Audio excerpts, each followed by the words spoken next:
Morning, everybody.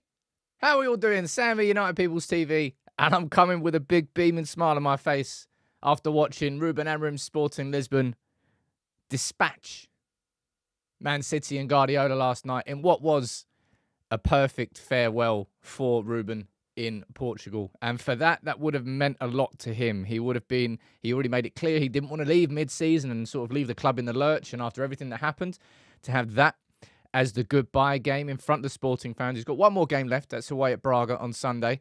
I'm going to run through everything from that game last night, all the photos that emerged, the videos, the interviews with Ruben Amorim, his comments on the game, how naturally the press have twisted words that he's already said and misconstrued what he's spoken about in terms of, Sporting can't, Man United can't play that way. They need to play differently. All of a sudden he's...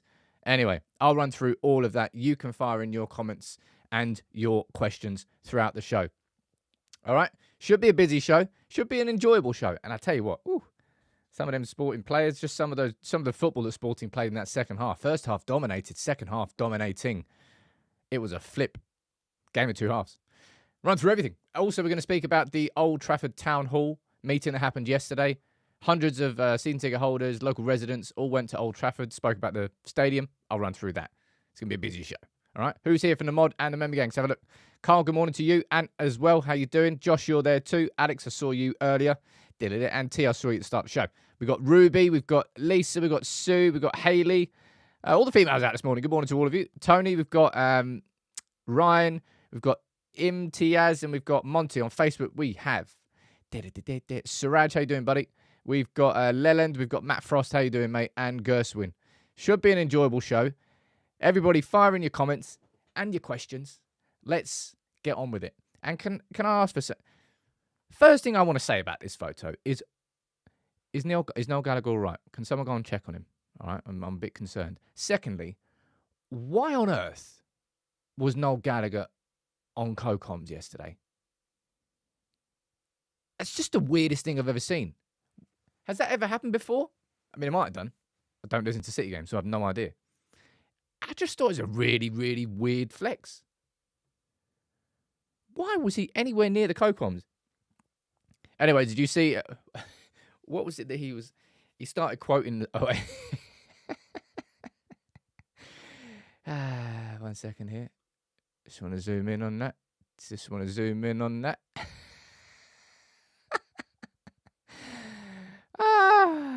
Man, he was pissed. But someone tell me why he was anywhere near. Yeah, Mick Hucknall coming in for the United game. Get someone from Corrie in there. It's a bit of a weird thing. Akash, good morning to you, dude. Gifting 5. Oh, Ashrock, sorry. My bad. Ashrock, you gifted 5 memberships down there. Legend. Look, can I just say, let's get into it, all right? And let's speak about Ruben Amorim. I'm going to focus on Amorim for the beginning before we can point and laugh at Guardiola and City, because that right there was just the perfect send-off for Ruben Amorim. This was the tifo that the Sporting fans raised in the stadium, and he was given a poster version of it as well. And it would have meant a lot to Ruben Amorim to be able to have a send-off like that. Because I think in the back of his mind, he was probably thinking in the build-up to this game, in everything that happened as a consequence of the deal being done so quickly and Sporting still having 3 games to play under Ruben Amorim, he was probably worried about what would happen. But that right there was just the perfect send-off. And the last time that Guardiola went to Sporting, I think they won 5-0, 5-1. One of those, I think it was 5-1. So for Amorim himself, on a personal level, it now means that he can sort of close the book on that Sporting chapter. As he said, that he's ready for a new challenge. But he can close the book and say, you know what? Left it the right time. And always leave when you're a hero. And he's leaving after getting the bumps. And just another wonderful game for him. Pyro down there saying, Sporting posting Oasis lyrics was funny as hell. I missed that. I need to go on Sporting's page. Sporting, I'm a big fan if you've done that. Did it? Have they got an English account? They probably do have an English account, don't they? Did it. Sporting CP English. Oh, no, it's not on there. Oh, I have to find out after. That sounds like a funny one. But for United fans watching that game, what an audition that was, right? What an audition that was. Because, sure, Ruben Amorim has created... let's not downplay it. From where Sporting were to where Sporting are now is an incredible achievement in itself domestically. But can they do it in the bigger games? And this is going to be the thing. The goalposts will constantly be moved now for Ruben Amorim. Oh, you can do it against that, but what about this game? Oh, but what about this? But what about this game? That was a game where all United fans were tuning in to watch Ruben Amorim's Sporting. It was his last home game as Sporting manager. It was against what he said was the best team in the world currently, up against what he considers the best manager currently. And it was a wonderful result. First half, someone down there, John, saying first half was a bit sketchy. First half, they played a kind of a different system or different approach, I think, to how people expected. Very defensive, gave City a lot of the ball, defending their box quite a bit, ended up dropping into a back five a lot of the times. My lunchtime video today, I'm going to take a look at, from a tactical perspective, the game last night, look at the goals, look at the patterns that they had and say, okay, well, what could we hopefully expect to see built into Manchester United? It's not going to happen overnight. But for him to do that in that game, where the pressure was on, was fantastic. Was really impressive from Amorim. And there were tweaks that happened in the second half that helped Sporting get back into that game. But again, can somebody just go and check on... Somebody check on Noel Gallagher, see if he's all right. I'm a bit worried about him. Somebody check on Pep as well. It's 3 losses in a row. And Haaland, who's human, by the way. Who knew? Ah, jeez. Nuruddin, how you doing, man? You always put a smile on my face. Nuruddin coming in, gifting 50. And why not? After what we watched last night, of course the excitement is going to rise up a little bit more. Jonathan, I completely agree with you about the quality of Sporting's squad and how what we saw last night is not directly transferable to Manchester United as it stands, but it's a glimpse of, okay, if Ruben Amorim is given the time to build and everybody does buy in, and it's about buy-in. First of all, it's about quality, about the athleticism of the players, about the talents of the players, sure. But I think this United squad is better than it currently shows. But if you buy in, that's the product of what you could get. And that's, I think, where it's exciting and why it's exciting. Let me see what you're saying down here. Do you think Sancho would fit the... Go. Who's mentioning Sancho in the comments, man? Sancho, watch on from the sidelines, dude. You are never going to play for Manchester United again. Your opportunity is gone. And I've said this before. Sancho's going to be old and grey going, I wish I kind of approached that differently. Oh, well. His Manchester United career is going to be a regret. Right? But Ruben Amorim. Look, I can see people speaking about this. In the first half, what happened was, and I'll explain this more in my lunchtime video, Sporting dropped into that back five. Therefore, they freed up the midfield for City. They gave City a man advantage in midfield. And when you do that against Man City, you're going to really struggle to get the ball. And because they had the numerical advantage in midfield, City really dominated, really put the pressure on them. Scored really early on. It was a mistake playing out from the back, poor, and it was poor from the goalkeeper as well. But in the second half, it was a switch. I think it was Trincao who ended up kind of closing in on Kovacic, squeezing the central space. And by doing so, they squeezed City's ability to play in the middle in the same way they did in the first half. And obviously, the goals just exploded. Goal within, 2 minutes, and another Victor Gyokeres got 3, got 2 penalties, really well-taken penalties. But it was an extremely impressive second half overall team performance. And you could see that those players are sort of, it's sort of the cliche, those players will run through brick walls for him. I think that's the definition of what you saw in that second half. Every single blade of grass was covered by every Sporting player. And the occasion certainly helped that. His last game, of course, but it's not just the occasion with Ruben Amorim. It's the 10 games he's won consecutively domestically. It's the 2 titles in 4 years. It's now where they're above City in the Champions League group as well. It was an impressive display of a team with complete buy-in. And that's where we can get to. Now I'm going to go read out some of your comments down here. They were clinical, says Daz. We are not. Yeah, it's completely true. But at the same time, Gyokeres wasn't clinical in the first half when he went straight through. Yet he still scored a hat-trick. And that's what good strikers do. No striker can be expected to have a 100% conversion rate. But what United players seem to do is when they miss a chance, they go, and their heads drop. Whereas the best attackers will just say, no, sod that, next one. I'll get the next one in. And they don't let errors or mistakes phase their next opportunity. And I think that's what United players do. The halftime adjustment was key, says John. Yeah, I'm going to cover that in a bit more detail in the lunchtime video today. But just here's a little clip of Ruben speaking after the game, the first 15, 20 seconds before I get shut down for copyright. He just enjoyed himself. Ruben, just the perfect way to say goodbye? Yes, it was written, I think, because the first half was very tough on us. We were very lucky.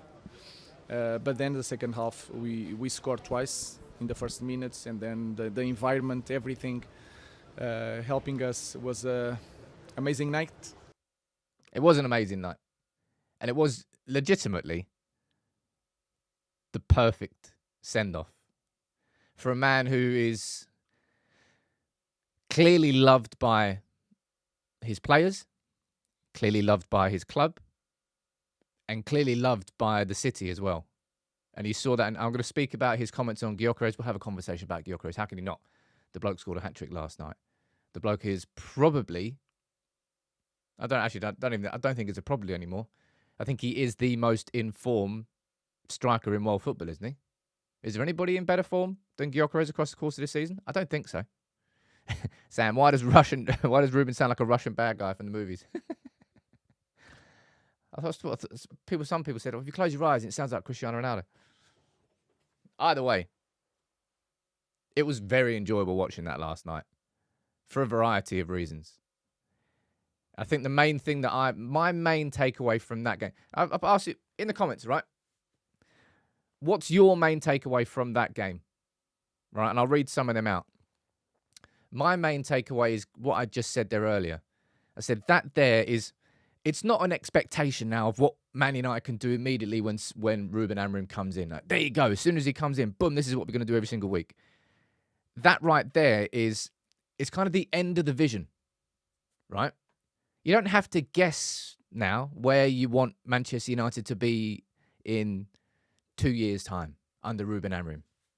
What you've got right there is a vision of, that's the blueprint. We've got the blueprint before he's even come in. Now, under Erik ten Hag, I remember the blueprint, I felt it came against Spurs in that first season. I always pointed towards that as a game where the high press really worked. Fred scored in that game. I think Bruno scored the second. We've got the blueprint there when it came in. Before he's even come in. That's the buy-in. That's the where you point towards and goes, well, we need to make sure every player can play. Tell you what I'm worried about is the physical capability of these players to do what we saw yesterday. That would be my biggest concern. It's a big reason why Ugarte is going to be a great striker, a great player in his system. Right, let me see what you're saying in the comments. Alam, you're saying Amorim's in-game management. Ebifemi, you're saying my main takeaway is the teamwork. Depth work, you're saying the 100% effort over all the pitch for 90 minutes. And you're saying the tactical flexibility. Takeoff, you're saying the role of the wing-backs. Manquenda. And this is something that I'll cover. We're going to be doing a little bit... there's going to be another little mini-doc on Amorim's tactics coming in the international break. And one part of that we're going to be taking a look at is the off-footed or the wrong-footed wing-back role on the right-hand side with Quenda. How important that was for the first goal with the pass through to Gyokeres, but also sort of kind of the curiosity of how that could work at United. You probably in the squad, you're looking and say Ahmad might suit that role. If you're looking towards the youth ranks, there might be some, maybe Mantato could sort of fit that role. Glenn, you're saying main takeaway is how important Rodri is to City. There's a reason Rodri won the Ballon d'Or. You can talk about being a purist. Oh, it's not the... Yeah, you can just argue to your back teeth, but you can't argue with how important Rodri is to what has been the best team in world football for 2-3 seasons, right? What are we saying down here? Yeah, Quenda was class. Quenda was class. Now, let's move on. And there's something I want to speak about now, and a little bit further on what I said yesterday, okay? I did my video on the Gary Cotterill nonsense because it really was. It was, I think it just really irked me. And what Ruben Amorim has said after the game, speaking about the Portuguese press, and something that's happened as well, I think makes this even more relevant. But this made me laugh straight away, right? This is Ruben speaking after the game. Unfortunately, he's still speaking to Gary Cotterill, but listen to what he said. In English. Wow, congratulations, Alex. It's good that he can put a smile on his face and he can laugh about it, because I wouldn't be laughing at Gary Cotterill. But anyway, he just said in English straight away. So he's taking it all in jest and he's enjoying it. And I thought this was quite an important couple of quotes after the game, and something that, of course, is going to be very different when he comes to England. One of the Portuguese journalists who was speaking to Ruben Amorim after the game said this. He goes, "Because I'm not going to Braga, I would like to thank you for the respect you show to journalists. I speak on my behalf, but I think my colleagues will share with me, and you improved our work." So not only is Ruben Amorim getting a big bump from the players who love him, from the club who loves him, from the city who loves him, you're also hearing a bit of a sign of respect from the journalists who have covered Portuguese football. And in response, he said this. He goes, I'm happy to hear what you said, and I think that you journalists always treated me with respect and were fair with me, and it works both ways. And respect does. Respect absolutely works both ways. And again, if I look at Erik ten Hag, and I think, I've said this before, but Erik ten Hag's first press conference, he walked in and shook the hand of every journalist and started off on a good foot. And it's amazing how that changes over time. And Ruben Amorim will come in and no doubt be on a good foot until he's not. But one thing I really, really liked was this comment. And this is so important for, in my opinion, the success of any Manchester United player, let alone the Manchester United manager. He said, I'm not going to read anything for 6 months. The only way to work well is to work and focus on the team. And I do think, probably a little bit to his detriment towards the end, Erik ten Hag was good at shutting out the noise as well. I say it was a detriment towards the end because I think he was so one-minded that he actually shut out some of the probably close noise that could have helped and tweaked. But in terms of being a Manchester United player, right? You have to be able to shut the noise out and just focus on what you're doing, because being a Manchester United player is difficult enough, let alone if you try and absorb the conversation that exists on social media. So I like that. Now, following on from this, okay, was this. This is a headline from The Standard saying this. Ruben Amorim admits that Manchester United cannot play like Sporting after Man City's thrashing. And I've seen others covering that on YouTube this morning as a headline.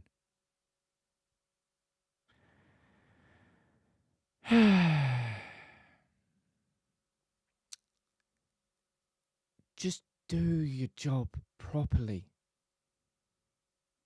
Don't take a comment that's been said somewhere.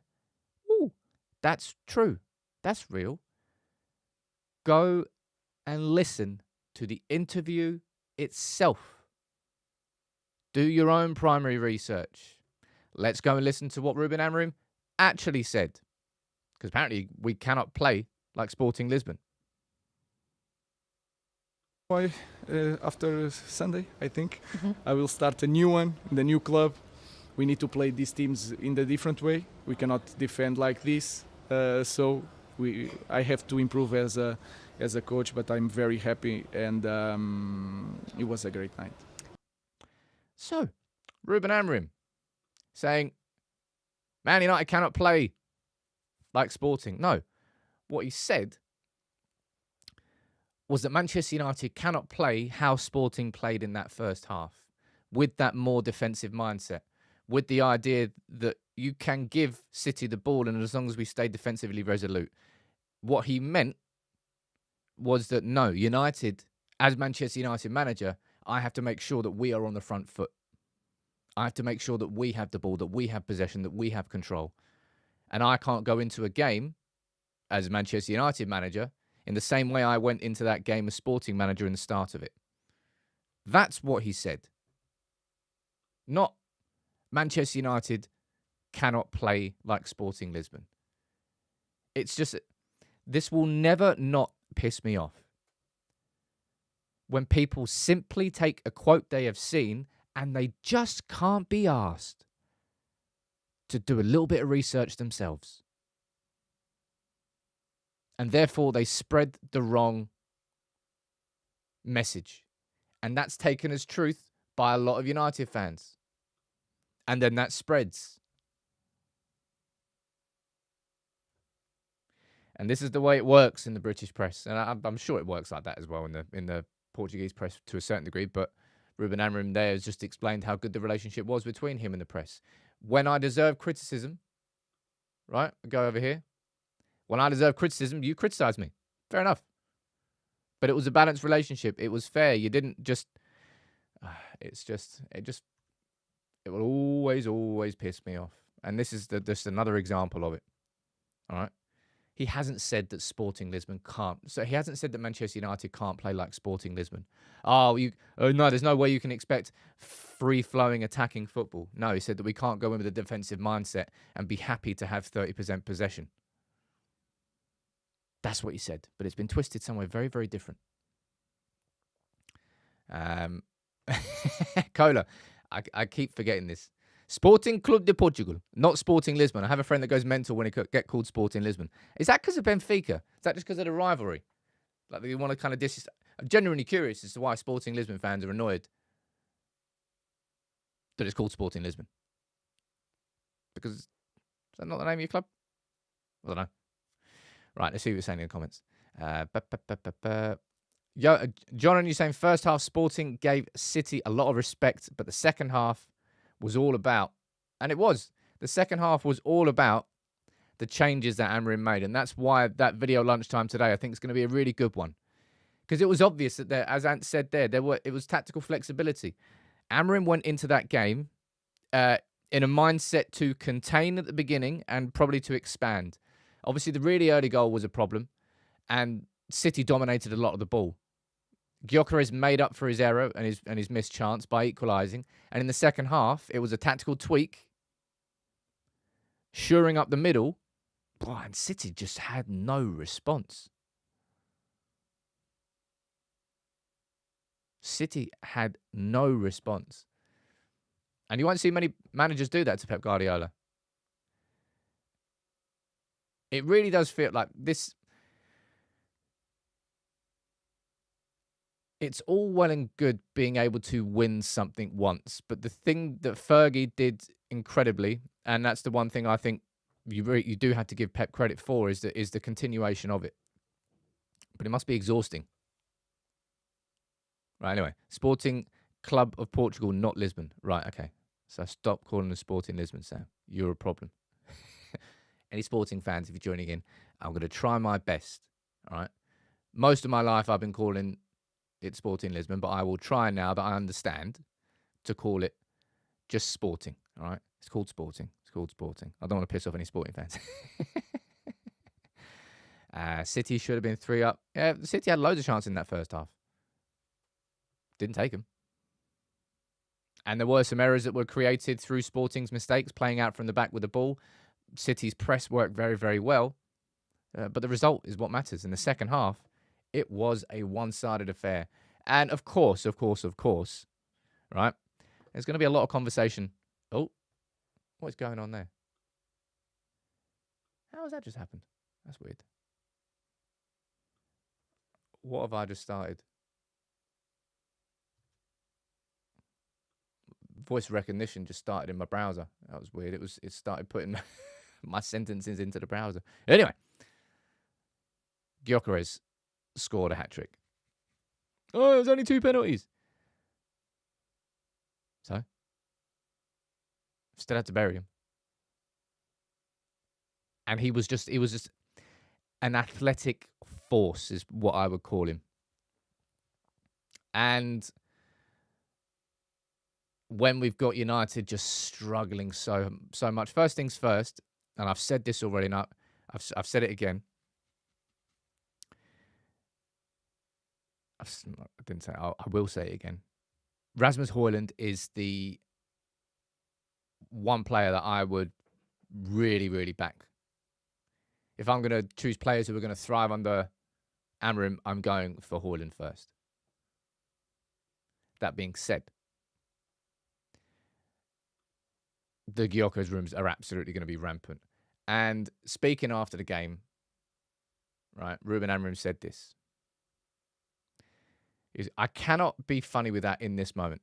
All right, it was tough for me to leave. If I start to joke about that with Gyokeres, then I have problems. This is my city. This is my country. So I will respect that Victor has to stay until the end of the season. And then his life, maybe he will go somewhere else. And this is the position. Right? So don't sort of get overexcited about anything to do with Gyokeres in January, because it will not happen. Okay? It will not happen. Man, he looks just a proper physical presence. There was some times where the ball was kind of fired over the top, and it was great movement, great physical strength from Gyokeres to hold up the play. Penalties were good. It was a great finish. Yeah, well, he's lethal right now, isn't he? You could absolutely see Højlund and Gyokeres in the same system together. May well be that Manchester United in the summer decide to move Xerxes on and just decided that was a mistake. It may well not be. It depends whether or not Amorim uses Xerxes as one of those attacking mids behind the centre forward. Now, typically, if you're looking at the profiles, in the athletic profiles are the ones he's got there, whether it's Marcus Edwards or Trincao, or is it Araujo? They're quite small, diminutive, low centre of gravity, fast movement, tricky, rather than Xerxes' kind of bigger build. So I'm not sure if that will completely work, but he did work in a three at the back system at Bologna. But this is definitely one to watch, right? Not for January. Loz is saying, why won't we go for him in January again? Dude, it's right. It's written right there. They will not go after Gyokeres in January out of respect for Ruben Amorim, what he did at Sporting, and the fact that he has gone on record now more than once and said, no, not going to do it out of respect in January. Because if United were to supersede him, hypothetical here, if United were to go over the top of Amorim and say, no, sod that, I know you said this before, but it would actually suit United more, so we're going to bring him in January, and United go and sign him in January, United will undo some of the relationship that Amorim spent 4 years building with Sporting fans. And as he said in that quote earlier, respect is a two-way street. If United were to do that, Amorim would immediately lose respect for Ashworth, for Barada, for just not giving a toss about his own legacy at Sporting. So it won't happen. And if it does happen, then United are stupid. Because of the damage it would do, not because of Gyokeres being a bad signing. But it'll be a summer job, right? It may well be that other clubs come in for Gyokeres in January that's not United, and they try and take advantage of that. We'll find out. Let me read. I think I might miss some super chats. Let me go back and read any of the ones I did miss, and then we can have a quick chat. Adam saying, "Don't look back in anger." What's the best Oasis lyric that we can give for Noel Gallagher this morning? Fire it in the comments. Ant saying, "Sporting are greater than the sum of its parts." That is absolutely what that game was last night. Delicate saying, "Let's wait until this. Let's see what you can achieve till the summer, and maybe it will make sense to splash 100 mil on Gyokeres." 100 mil. How much do you think he would actually go for? 100 mil is a lot of wedge. Would it be 100 mil? How old is he? Is he 26? I think he's 26. Something like that. Linville, disagree with you completely, saying Højlund is not technically good. Højlund is very technically sound. Højlund is a far better player than our system has shown. Ugarte is a far better player than our... There are multiple United players who I expect to look better than they have in the Amorim system. This squad is nowhere near as bad as where we are in the table and how bad we've been in front of goal. Of course, there's a lot of improvements that are needed. And for United to get anywhere near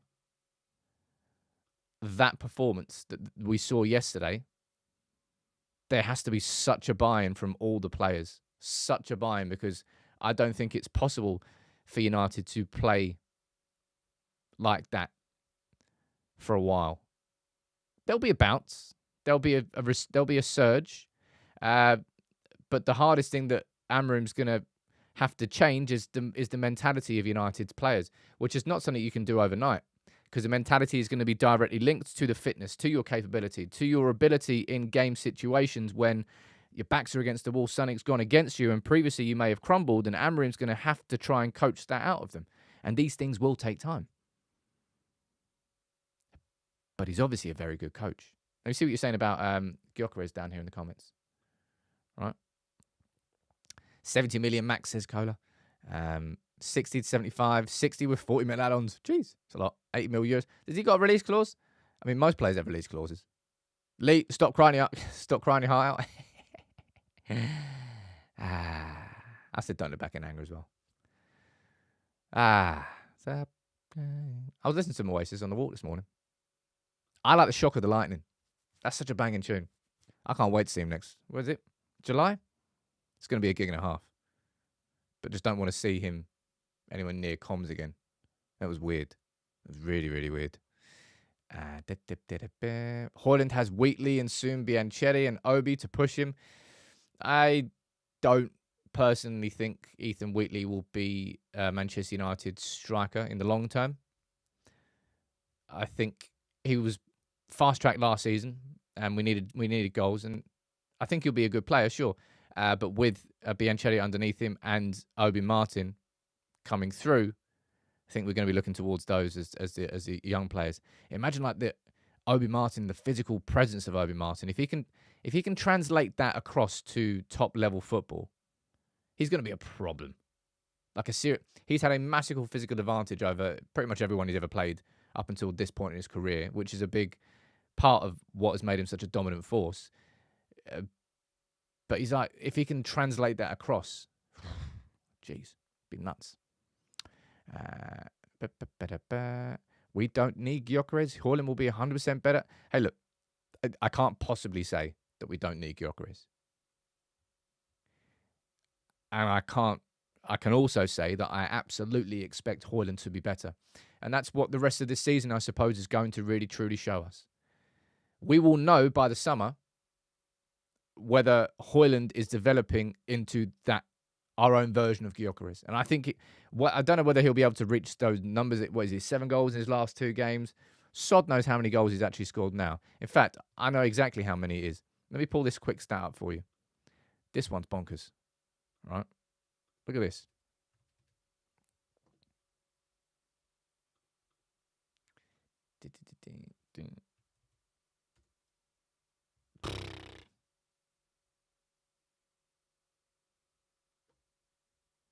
Jeez.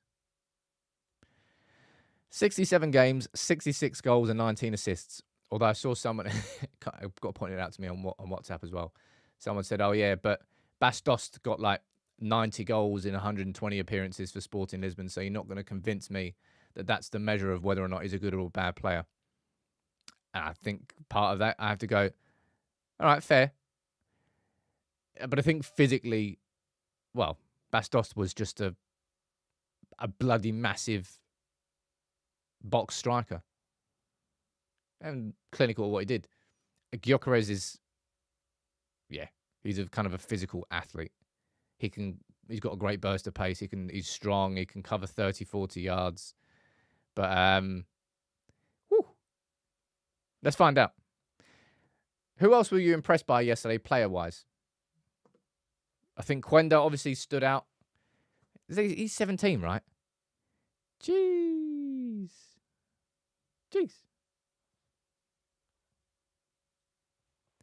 That right wing, that's going to be an interesting one. Because as far as I know, I think it's Santos who's been playing mainly as the left wing back for Sporting. I believe he's left-footed. But Quenda coming in, is it this season, I think he is?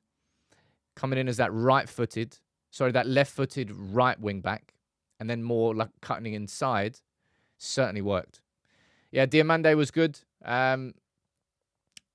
We were linked with Diamande in the summer. That was when I said the centre-back market was absolutely nuts because you had Gonçalo Inácio from Sporting. You had Diamande from Sporting. You had, obviously, De Ligt. You had Todibo. You had Euro. All the centre-backs were available.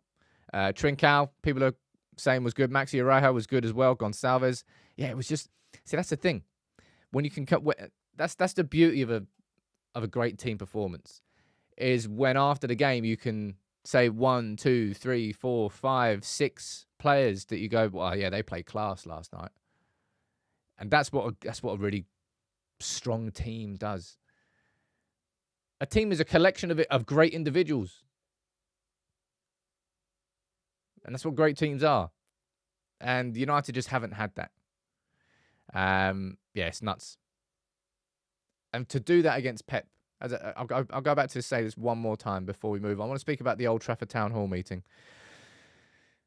To do that against Pep in his farewell game with the pressure, and it was mid-season and he didn't want it and he wanted to say goodbye in the right way, that second half was just phenomenal. Really, really was. 4-1 winners. City should have scored more in the first half. They dominated. But it was a tactical tweak. And Sporting came out, they exploded out of the blocks in that second half. It was impressive. Of course, it's going to raise the levels of excitement. I would say that's fair enough. And I enjoyed, something as well that I'll say about Ruben Amorim, which I think people will hold on to more so at the start and at the beginning. With Ruben is how charismatic he comes across. And I think that's going to be a direct consequence of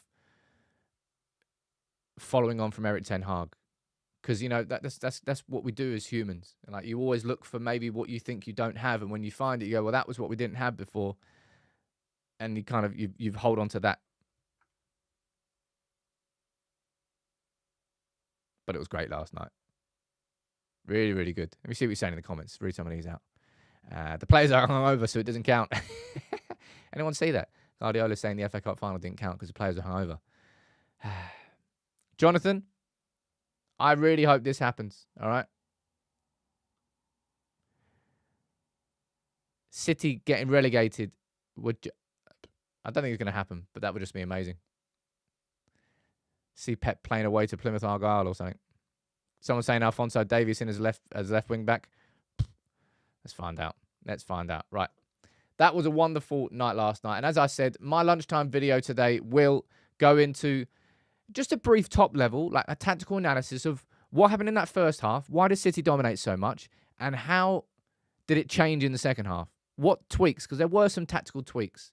He's already spoken about how he shored the middle up. How did he do that? What player did it? And then we'll look at the attacking patterns. We'll speak about the players. You'll enjoy that video at lunch, all right? Let's move on and let's speak about this, all right? Because there was some information that came out yesterday on the new stadium or the redevelopment or refurbishment of Old Trafford. Okay? And there were some interesting stats that came out of the survey. So, the survey that Manchester United conducted was completed by, I think, just over 50,000 people, which is a massive response. Season ticket holders and United members, I think, largely. And these were the results, all right? More than 90% of supporters were positive about the ambition to deliver a world-class stadium at the heart of a regenerated stadium district. More than 50,000 fans took place. And here are the results. The results showed that a new build stadium had 52% of the vote. So 52% of the people that signed that survey said they wanted a new stadium. 31% of fans said redevelopment would be my choice. I want to see a new Old Trafford. And 17% have said, I'm not really sure. 17% probably was saying, well, I can see the benefits of a new stadium, but there's also part of me that just doesn't want to let go of Old Trafford. But overall, the majority pointed towards a new stadium as being their preference. Fizz, I can see you gifting 10 memberships down there. Big up to you. Big up to everyone. All of you getting a Discord. I know I keep saying this, and I know I keep teasing this. There is so much more coming for this community in the not too distant future. I just need more capability of bringing somebody in and some community members in so I can actually do what I want to do, because right now I'm really struggling with time management.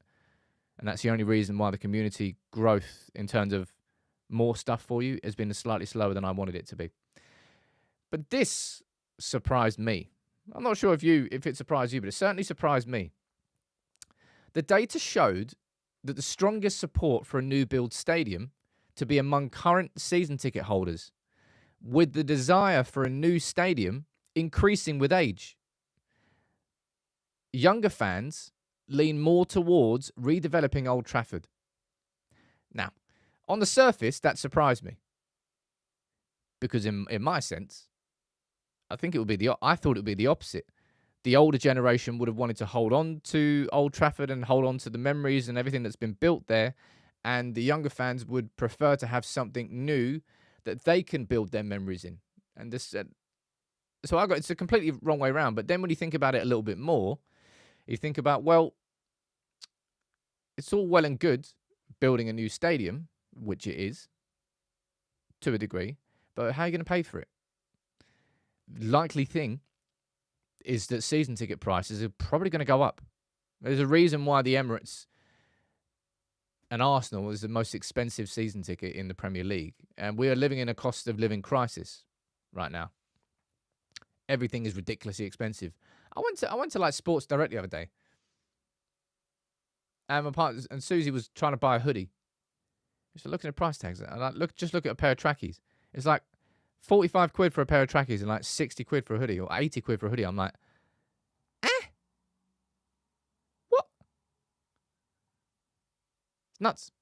But maybe that's, I can only speculate here, but it's probably part of the reasoning behind why younger fans maybe would want to hold on to what Old Trafford is, or maybe it's because they haven't had enough experience in it. Either way, those results surprised me. I want to pull up this Twitter thread here from MUFC RA, all right? And he went to the Old Trafford Regeneration Town Hall. Was Manchester United invited local residents to the area, Manchester United season ticket holders, club representatives, all into Old Trafford to have a meeting and a discussion about the Old Trafford redevelopment. Okay? And this is what it says down here. The club are assessing 3 options, not the 2 as suggested. Number 1 is that expand and renovate Old Trafford with a max capacity of 90,000. Play at Old Trafford while the work goes on, going stand by stand. Number 2, build that new Old Trafford within the constraints of the land that is currently owned, max capacity 100,000. So that would be building a new stadium basically in the car park just behind Old Trafford. And number 3, which is the biggest plan, which is a plan that certainly Ineos want. And that revolves around moving the freight station from there to Parkside East in St Helens, then converting part of that to be a new commuter station, so for passengers, and to build that whole region out. Wan, you're saying, what's heart of a regenerated stadium district mean? Well, you can see it down there, really, okay? You can just simply zoom in on that. You can see the stadium down there, but everything around here would be renovated and redeveloped. You're talking about thousands of new homes. You're talking about new bars. You're talking about probably new shops. You're talking about new art venues. You're talking about a whole urban regeneration where the stadium is the centerpiece. But largely, the overall regeneration is about improving that area of Manchester, that part of Trafford. And that is the master plan. And we found out the other day, I think it was yesterday, that there's been that delay. Manchester United aren't expected to now give their decision until probably spring rather than winter. And I'll be honest, I really don't think there's a rush on this. It might be frustrating to wait, but I really don't think there's a rush on this. We are talking about building a brand new stadium that would be here for like another 100 years. If you need to wait 6 months before you make the correct decision, then you wait 6 months to make that correct decision. And this is definitely not something that you rush into. What else are you saying down here? King Eric saying, I guess the older ones want the whole regeneration for their kids who will become the ones. Maybe that. And Annie, you're saying, look, it's not too surprising if you have been a United fan and you've been to the stadium and you've used the facilities and you've been there long enough to know that, and maybe you've gone to new stadiums and you've experienced what it can be. New stadiums lose something. What you gain in space, you might lose in emotive connection. And I've said this before, I think stadiums and the attachment to them are directly linked to the memories that games make there. United fans have seen United lift the Premier League 13 times in that stadium. And a new stadium wouldn't have that connection until you win the Premier League again. And once you start winning the league, once you start winning titles and trophies and you have parades in and around that new stadium, that's when it would start to feel like home. And until that, it would be a waiting game. But yeah, the results from the poll suggest that 52% of fans want a new stadium. And that's, as I said, surprisingly for me, the older fans are the ones that are actually going to be pushing it more. But I will, across the course of, I don't know, what is it, next 7 or 8 months, I will provide you as much fact and information as I can on the stadium, on everything that's going on. I'm speaking to architects behind the scenes. I think there's a potential for me to do a video on sort of concept plans. Of course, they're all concept plans because remember that Foster and Partners are the ones leading the vision. They just haven't decided. And this may well be years away before any work begins, because if you imagine this is we're still in the phase of what we're going to do. It may well be that Foster and Partners are creating multiple plans. I mean, it'll be a lot more expensive because you wouldn't just ask them, say, right, okay, just build us a brand new stadium and be in charge of the whole regeneration. They say, well, give us 3 different plans, all different budgets and all different constraints and sizes. It's 3 projects. Glenn, you're saying, how's Carrington looking these days? No update on Carrington yet, but that work is going on across the course of the season. John, you're saying that you think it's 10 years away from completion. Absolute minimum is 6-7 years. In my opinion, that's the scale of what we are doing here. Look, Alex, and that could happen. Can you imagine if Amorim delivers 21 by 2028 in our last season at current Old Trafford. Now, that would be a wonderful few years on this channel. Man, I deserve that. We all deserve that. I started this channel in 2015. So we've had 8-9 years of United just being the crisis club. It would be nice, more than nice, to win that in 2028. Anyway, Ryan saying, are we still after the golf course? I think we were looking at 2 golf courses as potential new locations for a new training ground.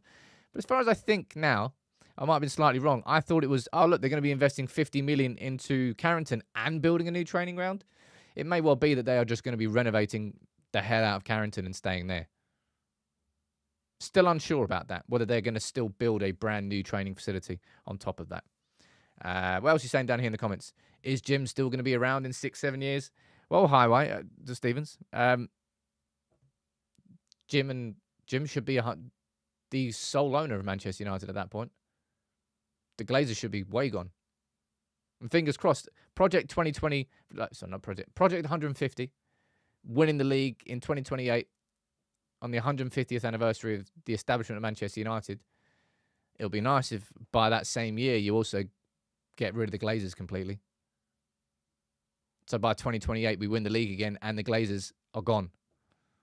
That would be the start of a new era at Manchester United. All right. Last couple minutes of the show. Please fire in anything you want me to speak about that I haven't covered in depth enough. As I said, my lunchtime video is going to be more of a tactical look at the game yesterday. How City dominated the first half and why they did. And also how Amorim flipped it in the second half, a tactical switch, and the patterns that we saw. And we'll speak about the individuals like Quenda or Gonçalves or Gyokeres. And it was really impressive. But there is going to have to be a lot of buy-in and a lot of graft, a lot of hard work for United players, to get anywhere near that level. Right, let me see what you're saying down here. Firestorm, I don't know why people are writing off Rashford. No, I'm not writing off Rashford. I never have. Rashford could thrive in that system. They all could. There's not many players that I think there's probably no chance you really fit in that system.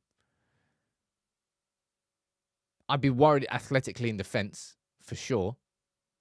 Alex, you're asking if I've read the Mike Phelan interview. I've read some of it, start of it. But I haven't read it all. There's too many things to cover for me to be able to do a video on that. What if the Glazers don't want to leave, says Ebifemi? I don't know whether the rules have changed on the share ownership. Obviously, prior to Jim Ratcliffe taking over, you couldn't sell Class A shares to anyone else apart from a Glazer unless you converted them to Class B first, and they were the ones that are available in the open market. Those rules changed because the Class A shares went directly to Jim Ratcliffe. So there's already been rule shifts and changes. And no doubt there'd be more. Jason, last question. How do we know that he might look at the squad and think we don't have the group for a back? How do we not know? Amorim's going to play a back three. If you look at how many games he's played, there has been tactical flexibility. Yeah, there was tactical flexibility in that game yesterday. But like 95% plus of his games, he's played with the back three system. That is the Amorim way of football. When he established it, I believe, early doors at Braga, and it worked, and he's stuck with it since. We are going to be playing a back three. And either these players buy into it, or it'll be a handshake, goodbye. We'll find someone that is then. We don't need passengers anymore. And there's going to be some repeated conversations that exist, of course, about the squad and about the players and about Amorim and about Ten Hag, blah, blah, blah. But Alan, as you said there, to wrap up, there's a lovely super chat. They played for the manager, and I would love to see that at our club. Now, I think we did see that for a certain degree with Erik Ten Hag, but it had its crescendo, and then it never reached that peak again. All right? Big up to all of you for tuning in. That was a fun show. I enjoyed that. I'm going to go and prepare today's lunchtime video. That'll be out hopefully by 12 p.m. All right? A little tactical look at the game. Bring up some screenshots. Have a cracking day. And of course, we've got PAOK tomorrow, which is going to be a cracking... Oh, man, look at that. Wow. What a brilliant way to end the show, Alan. Gifting 20 memberships. Van Persie or Solskjaer? Who would you choose as your favourite number 20? Well, it's got to be Solskjaer. Sorry, Van Persie. Anyway, Alan, you're a legend. Bishop, you got a membership. Matty, Abu, Ashraf, all of you. Drop a like in the video. And for Alan as well. Much love.